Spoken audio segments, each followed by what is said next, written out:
What's going on, you guys? I'm coming to you today with an Armada build, and today I'm actually starting to prepare for regionals. I wanted to do a build that I think will be very effective, but a little bit different than my normal build. So one of the things that I said early on that I wanted to bring to regionals this year was Arquitens, and I wanted to bring a lot of those.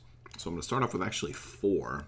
I originally was going to run 5 plus Vader and enhanced armament and do all of that, and I've had success with that in the past, but I feel like I need a little bit of room for squadrons, because when I've run it in the past, I've run like hardly any squadrons. And another thing that I wanted to do is, in case somebody is able to kind of sneak up like behind me or whatever, I wanted to have at least one heavier ship to go ahead and try to threaten them with. And in this case, I'm going with a Vic 2. I think Vic 2s are really, really strong right now. So this is part of my testing. And this may end up getting changed out eventually for another Arquitens. But with these 5 ships, I'm already 301 points. So I'm already pushing pretty close. But the commander here is going to be Jerjerrod.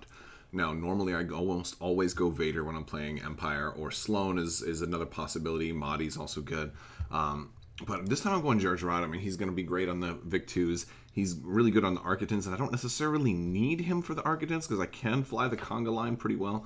But this is kind of in case I need to break up the conga line, in case I run into people who are designed to stop the conga line. And in case I need to do that, Jerjerrod is really, really good for that. So, how am I going to run this? Well, one of the things that I'm putting on all of these guys is turbo laser reroute circuits. So I'm going to give all 4 of them TRC. If I'm not going to have Vader, then TRC is one of the next best things because it does give me some dice mitigation. This puts me up to 352. I am going to put disposable capacitors because that's almost a requirement now on a victory. Gunnery teams is pretty standard as well, but because of the way I kind of envision this going out, I would have to sack one of this turbo laser reroute circuits for a gunnery teams. And I think I'd rather have TRC on all of my Arquitens, to be perfectly honest with you. But this is kind of a trade-off. I don't necessarily have to. Now, let's talk about squadrons. We're going to go ahead and go with one of my favorites, which is Valen Rudor. Valen Rudor is amazing, and I like to run him with some lambdas. Now, one of the reasons I like that is because Valen Rudor's ability is just so good at, as long as he's next to somebody else, it's so good at attacking anybody with counter. It's really, really nice for that because they can't counterattack, and there's so many A-Wings that show up all the time, and especially the nastier one like Shara. He's one of the few people that can kind of attack her without having to worry about anything at all, and I love that about him. The other thing that's really great about Valen Rudor is that he gives the lambdas, effectively he kind of gives them escort, because you can't attack him, you have to attack them, but they've got heavy, but you're engaged with Valen Rudor, but you have to attack the lambdas. It's almost kind of broken, and I don't know how fair that is or not, but it is what it is. Now, a lot of times I would run multiple lambdas, but I don't really have enough points for that. And if I put it up to 2 lambdas, that puts me to 398. And then I have 3 squadrons, and I kind of want to have more squadrons than that. So I like to, if in this case, I'm going to try to go for a little bit more squadrons, get the extra deployment out of it, and just add 2 TIE fighters. Now, this way, at least I have 4 squadrons. I can spread out a little bit more if I have to lock stuff down. And I also have more stuff to trigger swarm, and I think this is reasonable. The lambdas I still have at least the 1. I can make my Vic do squadron activations, but I'm thinking also first turn I might want to consider having the Arquitens each take a squadron just to bank a token. So in case I need one of them to, they'll always be able to activate through relay. I really doubt people are going to go for the lambda first in this case. But even if they do, I still have all these extra squadrons that can go. So I have 4. It's not a tremendous amount, but 4 is a light amount of squadrons that's still, I think, competitive. Running only 1 or 2 is awfully risky, but 4 should be able to tie up in a really squadron heavy force, at least for a little while.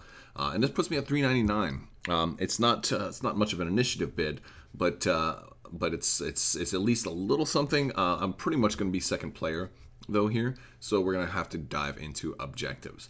Now, objectives are an interesting thing. One thing, I always like to start off with the reds. One thing that's definitely worth considering here is advanced gunnery. The thing with advanced gunnery here is on the, because I don't have gunnery teams on the Vic, I could really take advantage of advanced gunnery on the Victory.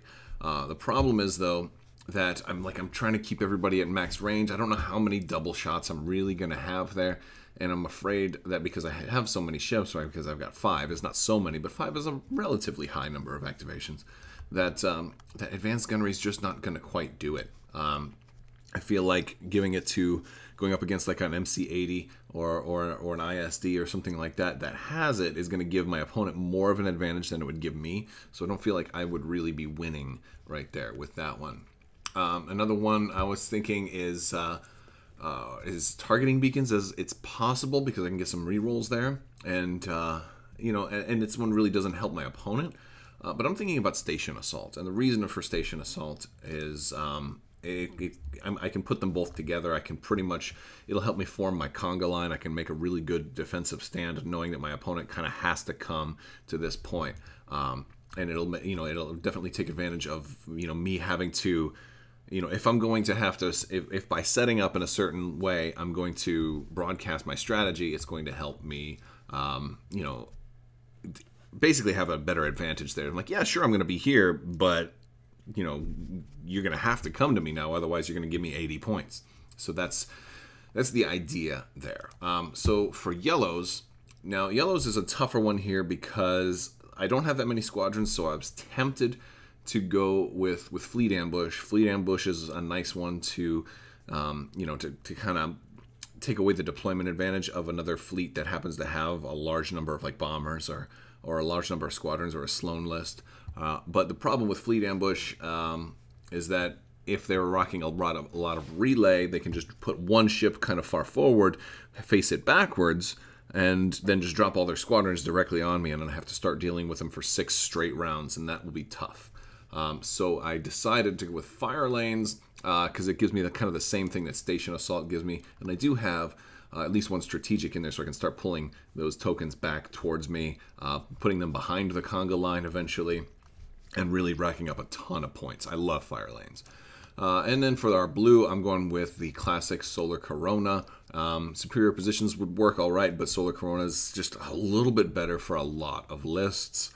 And also, because I've only got like one evade here, one brace here, I really wanted to have something to stop a single accuracy from really wrecking me. So that's about it, guys. This is the list that I am planning to test. Hopefully I can get a battle report up pretty soon with this list, and this might be potential, a potential list that I might bring to regionals.